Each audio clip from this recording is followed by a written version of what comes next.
بسم اللہ الرحمن الرحیم۔ سامعین کرام، آپ سن رہے ہیں ایک نئی کہانی چڑیا پھنس گئی۔ مجھے امید ہے آپ کو میری یہ کاوش بھی پسند آئے گی۔ آپ نے اگر ابھی تک میرا چینل مائی وائس سبسکرائب نہیں کیا تو ابھی میرے چینل کو سبسکرائب کر کے بیل نوٹیفیکیشن آن کر لیجئے تاکہ آنے والی ہر نئی کہانی کی اطلاع بر وقت آپ تک پہنچ سکے۔ تھانوں میں پولیس کے تشدد سے ملزموں کے ہلاک ہونے کی خبریں اخباروں میں چھپتی رہتی ہیں۔ ہلاک ہونے والوں کے پسماندگان شور شرابہ کرتے ہیں۔ اس حلقے کا ایم پی اے یا ایم این اے یا کونسلر اپنی پبلسٹی اور مقبولیت بڑھانے کے لیے مرنے والے کی لاش کا جلوس نکلواتے ہیں اور اخباروں میں خبریں بھی چھپواتے ہیں۔ کچھ دن شور شرابہ لگا رہتا ہے اور تان اس پر ٹوٹتی ہے کہ تحقیقات کا حکم دے دیا گیا ہے۔ اگر کوئی بہت ہی پیچھے پڑ جائے تو متعلقہ تھانے دار کو لائن حاضر یا معطل کر دیا جاتا ہے اور آہستہ آہستہ معاملہ ختم ہو جاتا ہے۔ پولیس تشدد سے تھانوں میں ملزموں یا مشتبہوں کے ہلاک ہونے کے واقعات بڑھتے جا رہے ہیں۔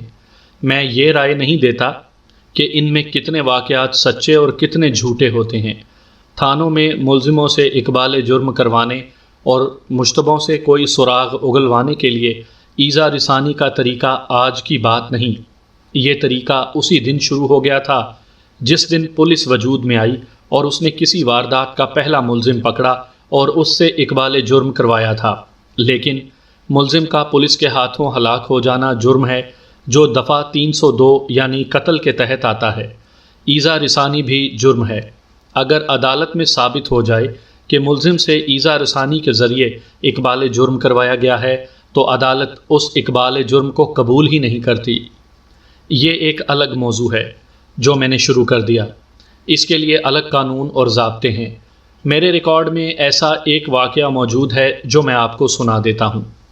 اپنے اصول کے مطابق اور 3 بہت برے تجربات سے ڈرتے ہوئے میں جگہوں اور افراد کے نام اصلی کے بجائے فرضی بتاؤں گا۔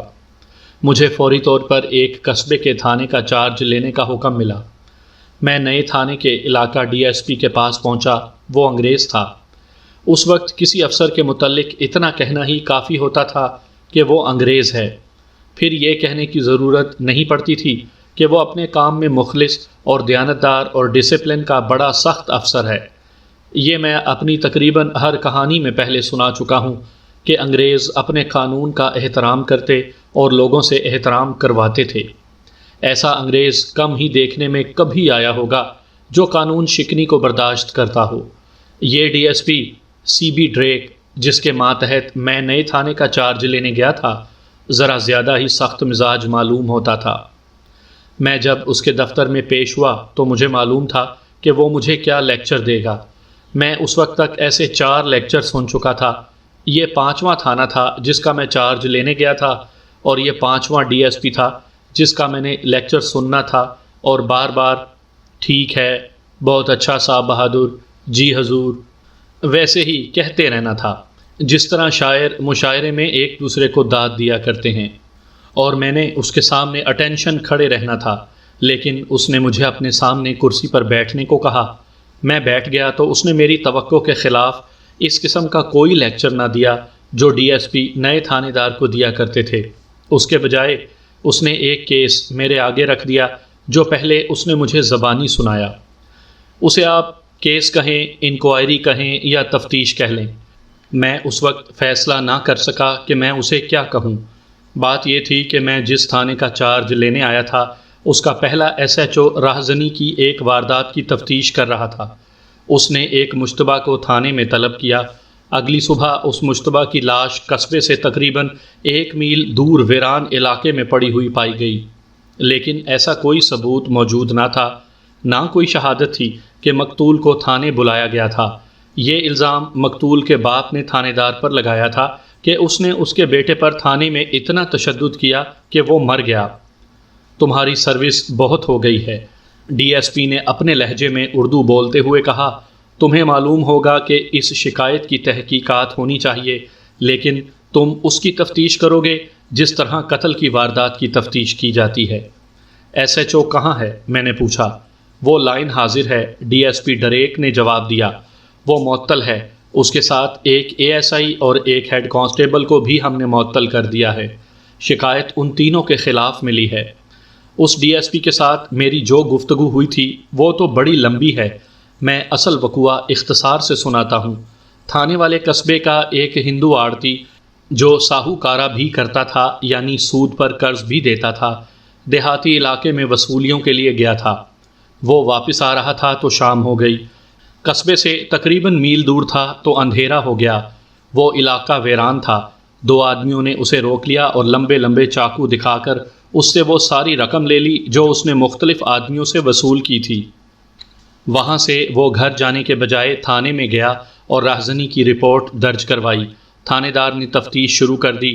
اس دوران ضلع کے ڈپٹی کمشنر کو، جو انگریز تھا، ایک درخواست ملی کہ درخواست دہندہ کے بیٹے کو اس واردات کی تفتیش میں تھانے بلایا گیا تھا، لیکن وہ واپس نہیں آیا۔ اگلے روز صبح سویرے اسے اطلاع ملی کہ اس کے بیٹے کی لاش قصبے سے تھوڑی ہی دور پڑی پائی گئی۔ تھانے دار نے تفتیش شروع کر دی۔ درخواست میں لکھا تھا کہ مقتول کے باپ نے تھانے دار سے کہا کہ اسے رات کو تھانے بلایا گیا تھا، تو تھانے دار نے اس کی پٹائی کر دی اور اسے ڈرایا دھمکایا کہ وہ ایسی فضول بات پھر کبھی منہ سے نہ نکالے، ورنہ اسے پولیس پر جھوٹا الزام لگانے کے جرم میں گرفتار کر لیا جائے گا۔ اس نے درخواست میں لکھوایا تھا کہ اس کا بیٹا پولیس کے تشدد سے مارا گیا ہے۔ غور اس بات پر کریں کہ مقتول کا باپ غریب آدمی تھا اور وہ ذاتی ملازمت اور محنت مزدوری کرتا تھا۔ اس کی کوئی سوشل حیثیت نہیں تھی۔ آج کے سوشل آرڈر کے مطابق وہ کیڑا مکوڑا تھا۔ ایسے کیڑے پاؤں کے نیچے آ کر کچلے جاتے ہیں اور کسی کو پتہ ہی نہیں چلتا، لیکن انگریز ڈپٹی کمشنر نے اس کی درخواست پر فوری طور پر عمل کیا اور درخواست ایس پی کو بھجوا دی۔ ایس پی نے اپنے حکم کے ساتھ درخواست متعلقہ ڈی ایس پی کو بھجوا دی۔ ڈی ایس پی نے یہ نہیں کیا کہ درخواست متعلقہ تھانے دار کو بھجوا دیتا اور تھانے دار جو بھی جواب دیتا اسے قبول کر لیا جاتا۔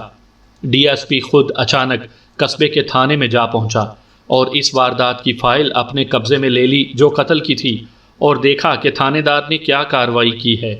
پھر اس نے درخواست دینے والے کو بلایا، اس کا بیان لیا اور اس نے تھانے دار، اے ایس آئی اور 2-3 کانسٹیبلوں کے بیان لیے۔ ایسی کوئی شہادت نہیں ملی کہ مقتول کو تھانے بلایا گیا تھا، لیکن ڈی ایس پی کو شک ہو گیا کہ الزام غلط نہیں۔ اس کی رائے پر تھانے دار، اے ایس آئی اور ایک ہیڈ کانسٹیبل کو معطل کر کے لائن حاضر کر دیا گیا، اور یہ نزلہ مجھ پر گرا کہ میں اس تھانے کا چارج لوں اور تفتیش کروں کہ یہ شکایت کہاں تک صحیح ہے۔ مجھے ڈی ایس پی نے یہ بھی بتایا کہ معطل شدہ تھانے دار، اے ایس آئی اور ہیڈ کانسٹیبل نے بیان دیے ہیں کہ مقتول کو اس رات تھانے میں طلب کیا ہی نہیں گیا۔ ہو سکتا ہے کہ مقتول کو کسی اور نے قتل کیا ہو۔ ڈی ایس پی نے کہا، یہ معلوم کرنا تمہارا کام ہے۔ ایسی وارداتیں تو ہوتی ہی رہتی تھیں، لیکن میں اس انگریز ڈی ایس پی کے رویے اور انداز پر حیران تھا۔ مجھے کچھ ایسا شک ہوا جیسے وہ مجھے کسی ایسے چکر میں ڈال رہا ہو جس میں وہ خود پھنسا ہوا تھا۔ میں اس سے صرف حکم اور ہدایات لے سکتا تھا اور اس سے کوئی فالتو بات نہیں پوچھ سکتا تھا۔ ایک تو وہ انگریز تھا اور دوسرے یہ کہ وہ میرا افسر اعلیٰ تھا۔ اس نے مجھے جو فائل اور کاغذات دیے وہ میں لے کر آ گیا۔ میں اس نئے تھانے میں گیا، وہاں نیا اے ایس آئی پہنچ گیا تھا۔ وہ سکھ تھا، نام منگل سنگھ سندھو تھا۔ پرانا تھانے دار، سب انسپیکٹر، اے ایس آئی اور ہیڈ کانسٹیبل جنہیں معطل کیا گیا تھا، تینوں ہندو تھے۔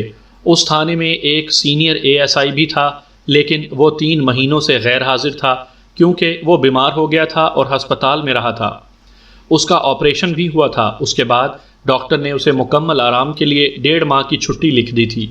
سب سے پہلے میں نے تھانے کے تمام افراد کو اکٹھا کیا اور انہیں بتایا کہ میں کیا ہوں اور اپنے ماتحتوں سے میں کیا توقع رکھتا ہوں۔ میں نے ڈسپلن پر زور دیا اور گربا کشتن روز اول کے محاورے کو ذہن میں رکھ کر سب پر خوب رعب جمایا اور یہ ظاہر کیا کہ میں بدماش قسم کا تھانے دار ہوں۔ اب بتاؤ، میں نے پوچھا، جیرے یعنی مقتول کو اس رات تھانے میں بلایا گیا تھا؟ ان میں سے کسی نے بھی جواب نہ دیا۔ میں ان کی طرف دیکھتا رہا۔ سب سے پہلے ایک ہیڈ کانسٹیبل بولا، اگر 10-11 بجے کے بعد بلایا گیا ہو تو مجھے معلوم نہیں۔ اس نے کہا، میں سو گیا تھا۔ اس کے بعد سب نے کہہ دیا کہ انہیں معلوم نہیں۔ تقریباً سب نے کہا کہ جیرے کو آدھی رات کے بعد بلایا گیا ہوگا۔ اس وقت سب سو گئے تھے۔ میں نے پریڈ ڈسمس کر دی، پھر ایک ایک کو اپنے پاس بٹھایا اور یہی سوال پوچھا۔ سراغ رسانی کے انداز سے جرا کی بہت مغز کھپایا، لیکن ان سب نے مجھے یقین دلا دیا کہ جیرے کو اس رات تھانے میں نہیں بلایا گیا تھا۔ صرف یہ پتہ چلا کہ اسے قتل ہونے سے پہلے 2 مرتبہ دن کے وقت اسی واردات کی تفتیش میں بلایا گیا تھا اور اسے بہت جلدی واپس بھیج دیا گیا تھا۔ یہ کسی کو بھی معلوم نہیں تھا کہ اسے باقاعدہ طور پر شامل تفتیش کیا گیا تھا یا اسے ویسے ہی بلایا گیا تھا۔ یہ بھی معلوم نہ ہو سکا کہ اسے کس واردات کی تفتیش میں بلایا گیا تھا۔ میں نے یہ فیصلہ کیا کہ پولیس کے ان تینوں آدمیوں کے ساتھ بات کروں جنہیں معطل کیا گیا تھا۔ میں ڈسٹرکٹ پولیس ہیڈ کوارٹر چلا گیا اور پھر پولیس لائنز میں گیا۔ سب سے پہلے معطل شدہ سب انسپیکٹر سے ملا۔ میں اسے سرکاری طور پر مل رہا تھا کیونکہ میں تفتیش کر رہا تھا، لیکن میں نے اس کے ساتھ دوستوں کی طرح بات کی اور اسے کہا کہ وہ مجھے صحیح بات بتا دے اور میں اسے بچانے کی صورت پیدا کر لوں گا۔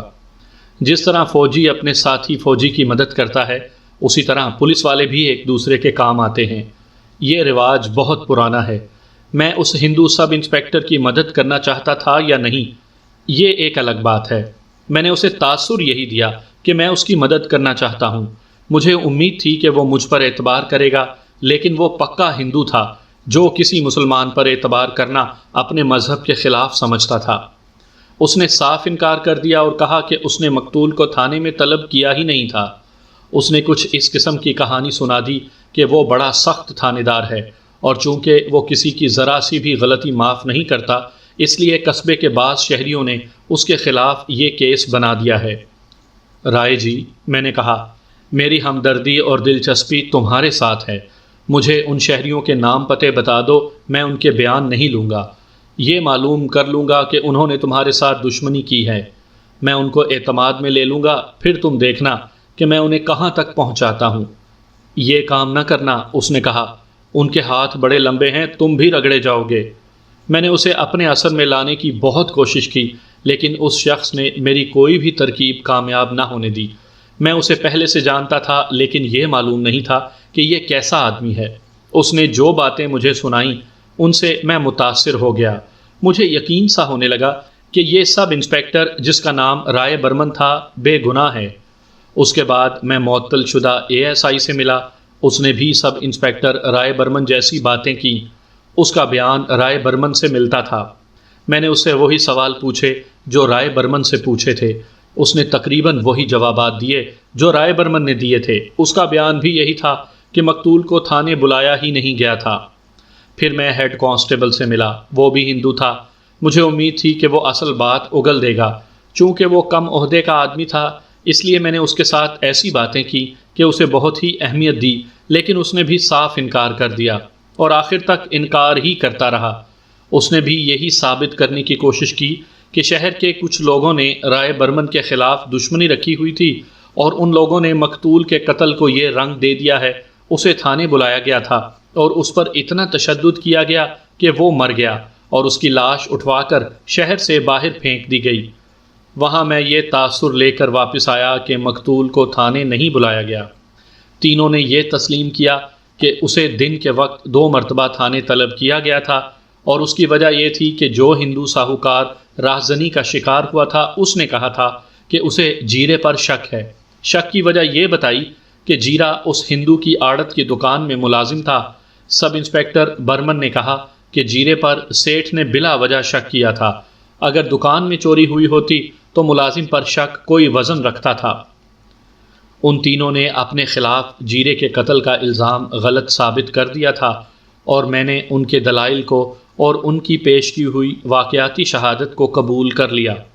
لیکن میں نے یہ بھی ذہن میں رکھا کہ یہ تینوں پولیس آفیسر ہیں اور تجربے کار بھی۔ وہ جرح کر کے دوسروں کو لاجواب کرنے اور اپنے اوپر جرح کرنے والے کو مطمئن کرنے کا تجربہ رکھتے تھے۔ میری نظر میں ابھی یہ تینوں مشتبہ تھے۔ میں نے یہ ثبوت تلاش کرنا تھا کہ ان تینوں کے بیانات صحیح ہیں۔ سب انسپیکٹر رائے برمن نے مجھے ایک بات بتائی تھی جس کی میں نے تصدیق کرنی تھی۔ اس نے کہا تھا DSP ڈریک مقتول کے باپ کی درخواست پر خود تھانے میں آیا تھا۔ اس نے مقتول کے باپ کا بیان الگ بٹھا کر لیا تھا، پھر مقتول کی بیوی کا بھی بیان لیا تھا۔ ملک صاحب، سب انسپیکٹر برمن نے کہا، مجھے پتہ چلا تھا کہ مقتول کی بیوی نے ڈی ایس پی کو بیان دیا ہے کہ مقتول کو تھانے نہیں بلایا گیا تھا، اسے شام کے کھانے کے بعد کوئی بلانے آیا تھا اور وہ مجھے بتا کر گیا تھا کہ وہ تھوڑی دیر بعد آ جائے گا۔ میری ایک کمزوری یہ تھی کہ میں اس قصبے اور اس علاقے میں اجنبی تھا، یہاں کے کسی بھی آدمی کو نہیں جانتا تھا۔ اس علاقے کے سرکاری افراد یعنی نمبردار، ذیلدار وغیرہ کی ذہنیت سے بھی مجھے واقفیت نہیں تھی۔ یہ لوگ ہوتے تو جی حضوری تھے، لیکن ان میں سے بعض خوشامد چاپلوسی میں ہی دھوکہ دے جاتے تھے۔ میں اس کمزوری کو اچھے طریقے سے استعمال کرنا بھی جانتا تھا۔ جب علاقے کے تھانے میں نیا تھانے دار آتا تھا تو یہ لوگ اس کے حضور حاضری دیتے اور چاپلوسی کی انتہا کر دیتے تھے۔ یہ ایک دوسرے کی غیبت بھی کرتے تھے۔ یہ سلسلہ آج بھی چلتا ہے۔ میں جب اس تھانے میں آیا تو یہ سلسلہ میرے ساتھ بھی چل پڑا، جو میرے لیے عجیب یا نیا نہیں تھا۔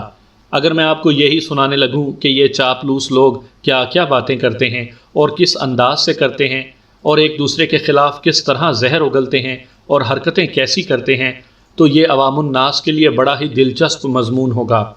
ان میں بعض اتنے ماہر ہوتے ہیں کہ بڑے ہی چالاک اور ہوشیار پولیس آفیسر پر اپنا جادو چلا لیتے ہیں۔ پاکستان کے در پردہ حکمران ایسے ہی چاپلوس اور خوشامدی لوگ ہیں۔ میں آپ کو کوئی اور کہانی سنا رہا ہوں، اس لیے اس موضوع کو یہیں رہنے دیتا ہوں۔ اس قبیل کے افراد میں ایک تو سرکاری اہلکار ہوتے ہیں، جن میں اس وقت نمبردار، ذیلدار، سفید پوش، انعام خور اور چوکیدار ہوتے تھے۔ ان کے علاوہ خود ساختہ مخبر تھے، جن میں معززین بھی شامل تھے۔ قصبوں اور شہروں کے بعض لوگ چھوٹے اور بڑے تھانے دار کو دوست بنانے میں فخر محسوس کرتے تھے۔ ان میں بعض کا طرز زندگی ایسا تھا کہ پولیس کی دوستی ان کی ضرورت تھی۔ ان میں ایک نسل اور بھی تھی جنہیں میں شریف قسم کے بدمعاش کہا کرتا تھا۔ یہ جب باری باری میرے پاس آنے اور فرشی سلام کر کے اپنا اپنا تعارف کروانے لگے تو میں نے نوٹ کیا کہ انہیں ابھی یہ معلوم نہیں کہ میں مستقل طور پر اس تھانے میں آیا ہوں یا صرف انکوائری کے لیے آیا ہوں۔ میں نے انہیں بتایا کہ میں تھانے کا چارج لے چکا ہوں اور اے ایس آئی بھی نیا آیا ہے۔ یہ سن کر ان کے انداز بالکل بدل گئے۔ ایسے ضمیر فروش آدمیوں کے ساتھ میرا رویہ کچھ اور ہوا کرتا تھا۔ ان میں اپنے آپ کو جو معززین اور رئیس شہر سمجھتے تھے، انہیں میں اپنے پاؤں کے نیچے رکھا کرتا تھا، لیکن اس قصبے کے جو معززین میرے پاس آئے، انہیں میں نے اتنی عزت اور اتنے احترام سے اپنے پاس بٹھایا کہ ان کا دماغ خراب کر دیا۔ یہ میری چالاکی تھی جو میں نے ان پر چلائی تھی، کیونکہ میں نے ان سے افراد اور حالات کے متعلق صحیح معلومات لینا تھیں۔ میں نے ان سے معطل شدہ بڑے اور چھوٹے تھانے دار اور ہیڈ کانسٹیبل کے متعلق بہت کچھ پوچھا، مقتول اور اس کے باپ کے متعلق پوچھا۔ ان میں سے کسی کے متعلق بھی کوئی غیر معمولی بات معلوم نہ ہوئی۔ سب انسپیکٹر رائے برمن کے متعلق یہ معلوم ہوا کہ رشوت خور اور عیاش تھا۔ اس کا اے ایس آئی اسی کی لائن پر چلتا تھا۔ مقتول کا نام نذیر احمد تھا اور جیرا کہلاتا تھا۔ قتل ہونے تک وہ گمنام آدمی تھا۔ اس کی عمر 26 سال تھی اور 1 یا 1.5 سال پہلے اس کی شادی ہوئی تھی۔ وہ گمنام اس وجہ سے تھا کہ غریب آدمی تھا اور ایک ہندو آڑتی کی دکان پر ملازم تھا۔ جیرے کا باپ بھی محنت مزدوری کرنے والا غریب آدمی تھا۔ مجھے بتایا گیا کہ جیرا شادی کے بعد اپنے ماں باپ سے الگ ہو گیا تھا اور اسی محلے میں ایک مکان میں کرائے پر رہتا تھا۔ نہ جیرا بدمعاش تھا، نہ اس کا باپ، نہ اس کے کسی بھائی کے خلاف کسی کو کوئی شکایت تھی۔ وہ مویشیوں کی طرح زندہ رہنے والے لوگ تھے جن کے 2 ہی کام ہوتے ہیں، پیٹ بھرنا اور بچے پیدا کرنا۔ جیرے کے متعلق کچھ رپورٹیں اس کے خلاف بھی ملی جو دراصل اس کے ایک سالے کے خلاف تھیں، جس کی عمر جیرے سے 1.5-2 سال کم تھی۔ اس کی ابھی شادی نہیں ہوئی تھی۔ وہ اچھے چال چلن والا نہیں تھا، جوا وغیرہ بھی کھیل لیتا تھا۔ اس کے ساتھ جیرے کا رشتہ صرف یہ نہیں تھا کہ وہ جیرے کا سالہ تھا، بلکہ ان کی آپس میں گہری دوستی تھی۔ میرے نزدیک یہ کوئی ایسی بات نہیں تھی جو جیرے یا اس کے باپ کے خلاف جاتی۔ یہ لوگ جنہیں میں نے پولیس کا پیشہ ور یا عادی خوشامدی کہا تھا، مجھے باری باری ملنے آئے تو میں نے ان سے پوچھا کہ شہر میں سب انسپیکٹر رائے برمن کا کون ایسا دشمن تھا جس نے اس پر یہ الزام لگوا دیا اور جیرے کے باپ سے درخواست دلائی کہ رائے برمن نے جیرے پر تشدد کر کے اسے مارا ہے۔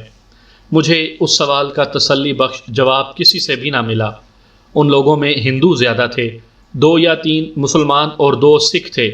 باقاعدہ مخبروں سے بھی معلوم کیا، وہ بھی سب انسپکٹر رائے برمن کا کوئی دشمن نہ بتا سکے۔ اگر ایسا کوئی دشمن تھا بھی تو اس کا سراغ مجھے خود ہی لگانا تھا۔ میں نے مقتول کے باپ کو تھانے بلایا۔ اسے جب میرے سامنے کھڑا کیا گیا تو صاف پتہ چل رہا تھا کہ خوف کے مارے اندر سے کانپ رہا ہے، اور اسے سہارا نہ دیا گیا تو گر پڑے گا۔ میں نے اسے بیٹھنے کو کہا تو وہ اس طرح فرش پر بیٹھ گیا کہ اس کی نظریں میرے چہرے پر جمی رہیں، جیسے اسے یہ خطرہ تھا کہ میں اس پر حملہ کر دوں گا۔ میں نے اسے کرسی پر بیٹھنے کو کہا تو اس کے چہرے پر خوف کا تاثر اور زیادہ گہرا ہو گیا۔ اسے یقین نہیں آ رہا تھا کہ میں اسے کرسی پر بٹھا رہا ہوں۔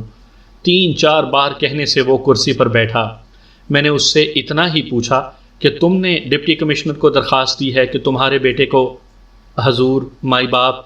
اس نے میری پوری بات نہ سنی اور ہاتھ جوڑ کر کھڑا ہو گیا، رونے جیسی آواز میں کہنے لگا، میں نے خود درخواست نہیں دی تھی، ملک عباس نے درخواست لکھی تھی اور اس پر میرا انگوٹھا لگوایا تھا۔ اس سے مجھے شک ہوا کہ اس غریب آدمی کو سب انسپکٹر رائے برمن کے خلاف اعلی کار بنایا گیا ہے۔ میں نے اسے پوچھا کہ ملک عباس کون ہے؟ اس نے بتایا کہ وہ ڈپٹی کمشنر کے دفتر میں ملازم ہے۔ کیا تمہیں بتایا گیا تھا کہ درخواست میں کیا لکھا ہے؟ ہاں حضور، جیرے کے باپ نے جواب دیا۔ انہوں نے درخواست پڑھ کر سنائی تھی۔ میں نے خود درخواست نہیں دی تھی۔ اگر حضور حکم کریں تو میں درخواست واپس لے لوں گا۔ وہ بہت ہی ڈرا ہوا تھا، بڑی مشکل سے بات کرتا اور ہکلاتا تھا، جو خوف زدگی کی علامت تھی۔ میں نے اس کے ساتھ پیار اور شفقت سے بات کی اور اسے بتایا کہ میں مسلمان ہوں اور وہ مجھ سے نہ ڈرے۔ اس کے ساتھ اس طرح باتیں کی جیسے میں تھانے دار نہیں ہوں، اور اس نے جو کچھ کیا ہے بہت اچھا کیا۔ اس کے دل سے خوف اتار کر اسے کہا کہ وہ سب سے پہلے یہ بتائے کہ اسے یہ شک کس طرح ہوا تھا کہ اس کے بیٹے کو تھانے بلایا گیا اور اس پر تشدد کیا گیا تھا۔ آپ کو اپنا مائی باپ سمجھتا ہوں حضور، اس نے کہا۔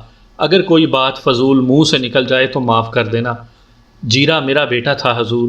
ایک روز مجھے پتا چلا کہ سیٹھ پیارے لال نے اس پر چوری کا الزام لگایا ہے اور اسے تھانے بلایا گیا ہے۔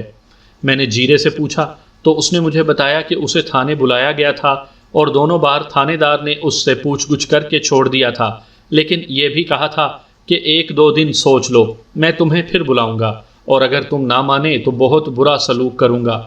جیرا سیٹھ پیارے لال کی دکان پر ملازم تھا۔ میں سیٹھ کے پاس چلا گیا اور اس کے قدموں میں بیٹھ کر کہا، میرا بیٹا چور نہیں، اور آپ غریبوں پر یہ ظلم نہ کریں۔ آپ خود سیانے ہیں مائی باپ۔ غریب آدمی کو صرف اس لیے چور سمجھا جاتا ہے کہ وہ غریب ہے۔ میری منت سماجت پر سیٹھ نے کہا کہ اپنے بیٹے سے کہو کہ وہ میرا مال پردے پردے میں مجھے دے دے اور میں پولیس سے مقدمہ واپس لے لوں گا۔ میں نے پھر بھی اس کی منت کی اور اس کے پاؤں پر بھی ہاتھ رکھا، لیکن وہ نہ مانا۔